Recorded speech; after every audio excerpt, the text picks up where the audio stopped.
We're now beginning our second section for Chapter 1.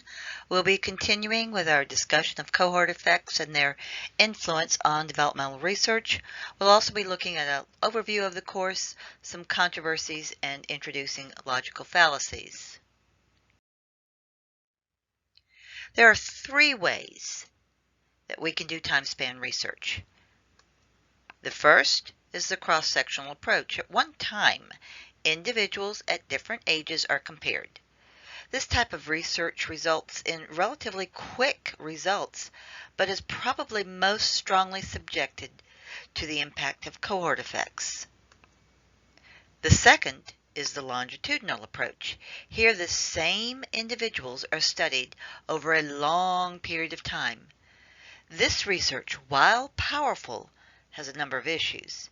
It, too, is subject to cohort effects. You are essentially studying one generation and can't necessarily apply your results to other generations. The research itself is difficult to do. You have to keep up with participants.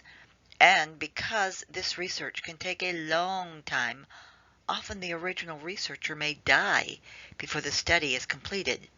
There are several famous longitudinal studies, and we'll be touching on a few of these during this course. The final approach is the sequential approach. It combines the cross-sectional and the longitudinal designs. This is an example of the sequential approach. You begin with a group of 2-year-olds. 2 years later, you now have a group of 4-year-olds, and you add another 2-year-old group. 2 years later, you now have one 6-year-old group, that's your original group, a 4-year-old group, those added during your second evaluation point, and a new 2-year-old group. This can continue on indefinitely. Obviously, you aren't restricted by only beginning with 2-year-olds. You can use any age, and you don't have to evaluate your participants every 2 years. It can be more often or less often. You can see that as this study goes on, you will have a bunch of different 2-year-old groups and 4-year-olds and 6-year-olds, etc., that you can compare. Any difference within these groups is likely a cohort effect. Probably the most famous of these studies is known as the nun study. These are Roman Catholic sisters who live a cloistered life, providing them many similar environmental variables. They are continually adding to their numbers, making it both cross-sectional and longitudinal, hence it's a sequential design. Researchers have access to their medical records, education records, and the nuns have agreed to yearly examinations, culminating in willing their brains to the study. Much of what we now know about Alzheimer's dementia comes from the work with these ladies. If we were meeting face-to-face, this would be a time that I would go over the syllabus. Now, being online, there's a separate slide video related to that, and we won't go it again here at this point. However, you will be getting some kind of feedback on a regular basis, usually once a week. It will look vaguely like this. I'll be making some changes in it for online instruction. So this is, it will help you keep track of your grades, what you're missing, what you need to do. This is an overview of the first chapter. It's available separately in your supplemental handouts. The next topic is the overview for this course. We're first going to focus on biological processes. That includes changes in our bodies and our brains across time. Next is cognitive development, which includes how we process information, intelligence, and language development. Finally, socio-emotional processes, which include emotional development, personality, peer relationships, schools, and finally death. Now, there are a couple of developmental controversies that is going to follow us throughout the course. To what extent is our development influenced by nature, genetics, versus nurture, the environment? This is a particularly sticky point. When we talk about different theories, I may be noting which side of this issue they're standing on. Now, another issue that gets debated is which is more critical, early development versus later development? Can we overcome devastating early experiences? Are we successful today because of these experiences? The final issue is whether development is continuous. Every day, in every way, you're gaining ground. You're growing, you're understanding more, etc. Or is development discontinuous? You're on a plateau of thinking, growing, and understanding, and then there is this flurry of change. You have an epiphany, and now, somewhat abruptly, you're thinking differently and thinking better. All stage theories are discontinuous. Again, we'll be touching on different theories and addressing those that are continuous versus the discontinuous.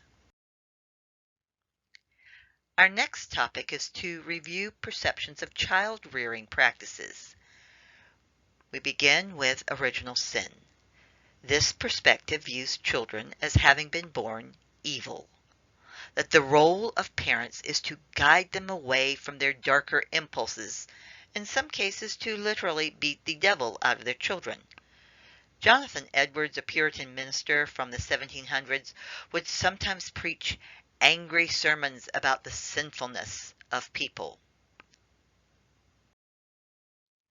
Contrast this perspective to that of John Locke, a physician who lived in the 1600s.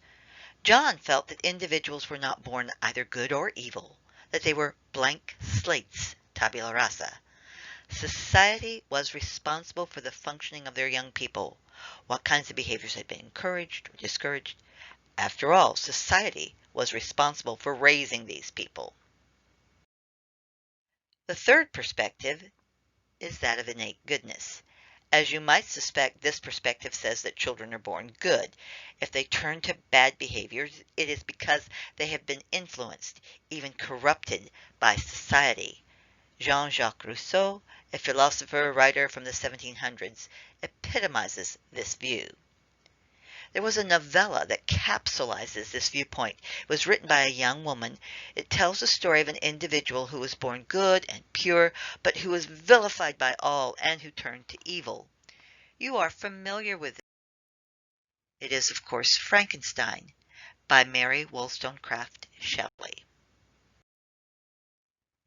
Now, psychology is an area of study that sometimes struggles to be a science. In order to be a science, there are several criteria that should be met. That makes up the definition of science. I want to touch on a few of these, and these are all in one of your supplemental handouts. One thing is that there are no authorities. I read it on the internet, so it must be true. That doesn't work in science. He who asserts must prove. It's not up to someone else to disprove what is being said. Okay, and actually we never prove anything in science. We just gather more information for our position, which, by the way, we want data, lots and lots of data. We want replications of results. Many other people should be able to get the same results that you did. One of the things I want to address that relates to what is and what is not science is being able to recognize logical fallacies. The next two slides, part of your handouts, lists a number of these better-known logical fallacies. This list is not exhaustive. A number of high school science teachers have posted their own lists online. I want to focus just on a couple of these. Probably one of the best known is ad hominem. This is where you attack the person rather than what they are saying. How can you believe anything he says? He's a delusional nut job.